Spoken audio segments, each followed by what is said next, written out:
स्वामी समर्थ.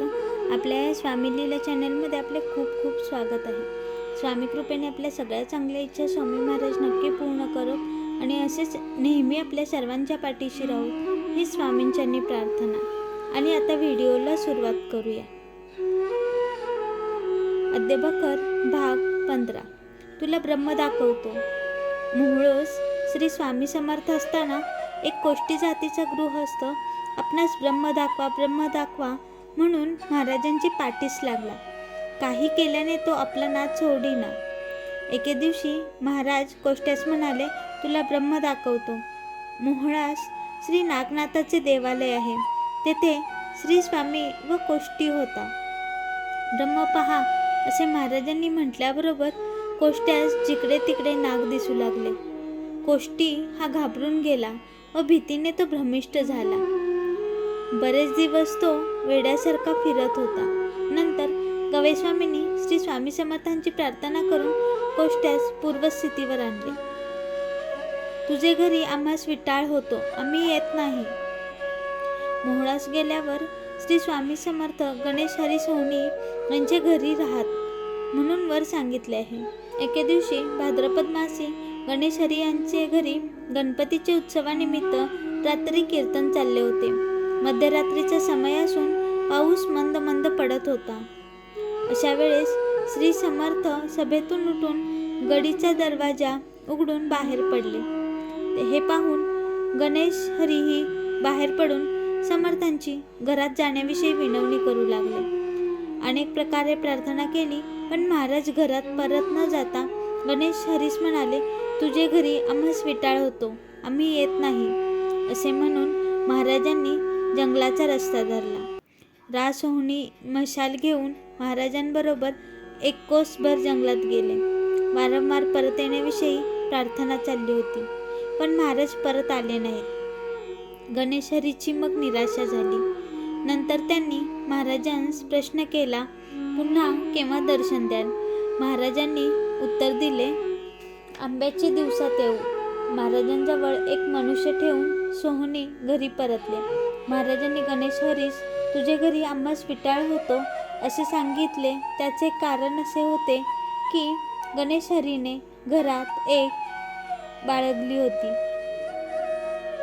सोडून द्यावे अशी महाराजांची इच्छा होती. सोहनी हे मोठे भक्तिमान होते, परंतु कामाचे झपाट्यातून कोण पार पडला आहे. श्री स्वामींचे जोड करून सोडले असते म्हणजे सर्व ठीक जमते, पण मायेचा झपाटा मोठा विलक्षण आहे. श्री जगद्गुरु सोडून चैनबाजीत सोहनी राहिले. त्यामुळे पुढे त्याचवर बरेच प्रसंग आले व महाराजांचे वचनाप्रमाणे त्यास सुदिन प्राप्त झालेच नाही. वरील गोष्ट घडल्यावर सन 1851-52 सालचे सुमारास जिल्ह्याचे कलेक्टर मोहोळ तालुक्याचे जमाबंदीस आले. साहेबांनी सोहनी यांची कीर्ती ऐकून त्यास एकांती बोलवून सांगितले की तुम्ही ठेवली आहे ती सोडून द्यावी. अंमलदारास ही गोष्ट कलंक असणारे आहे. गणेश हरीस मोह सुटेना.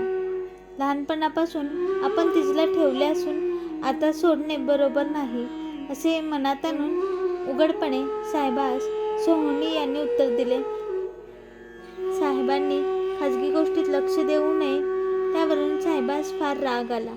पुढे गणेश हरीवर फौजदारी खटले होऊन ते सेशन कमिटीही झाले.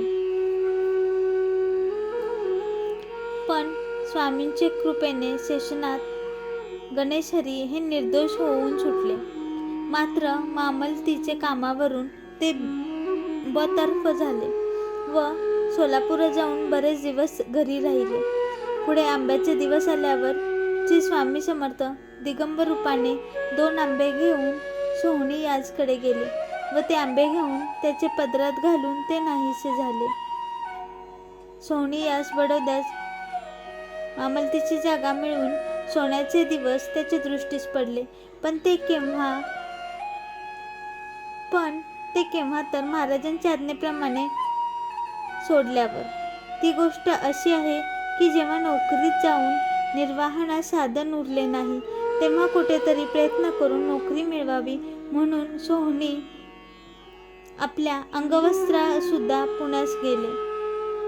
त्यावेळेस बडोद्यात श्रीमंत गणपतराव महाराज गादीवर असून त्यांचे पदरी गणेश शास्त्री सोहनी यांचे स्नेही आपल्याकडे गायकवाडीत आपली काही योजना व्हावी म्हणून शास्त्रीबुवांसोबत पत्र धाडले. गणेश शास्त्री यांनी उत्तर पाठवले की आपण लवकरच पुण्यास येणार आहोत, त्यावेळेस काय तो विचार करू. पुढे गणेश शास्त्री सोहनी सांगितले की आपण नोकरीबद्दल खटपट करू, पण प्रथम सुटली पाहिजे. गायकवाड सरकारास या गोष्टीची मोठी चीड आहे. करता सुटेपावी तो काही करता येत नाही. सोहनी यांचे निरुपाय होऊन सोडली. पुढे त्यास गुरुकृपेने बडोद्यास संस्थानात देगाव तालुक्यात मामलत म्हणून तिचा उपभोग त्यांनी 20-22 वर्षे घेतला. गुरु आज्ञा मान्य केल्यास काय होणार नाही.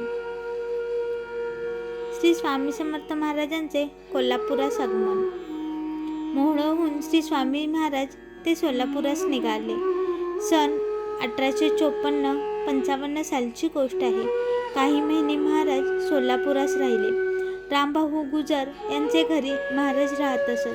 एके दिवशी श्री दत्ताचे देवळातील सोप्यात श्री स्वामी समर्थ दिगंबर रूपाने बसले होते. सायंकाळचे वेळी पुष्कळ भक्तमंडळी दत्ताचे दर्शनास आले. त्यात राम चिंतोपंत अपाट टोळही आले. दत्ताचे दर्शन घेऊन प्रदक्षिणा करताना महाराजांची दिव्य मूर्ती दृष्टीस पडली. महाराजांस पाहून चिंतोपंत मनात म्हणाले, हे कोणी सिद्ध पुरुष असावे.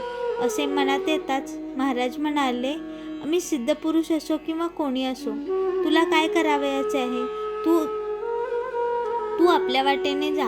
हे शब्द ऐकून टोळास आश्चर्य वाटले व ते मनात म्हणाले, हे कोणी मनकवडे असावे.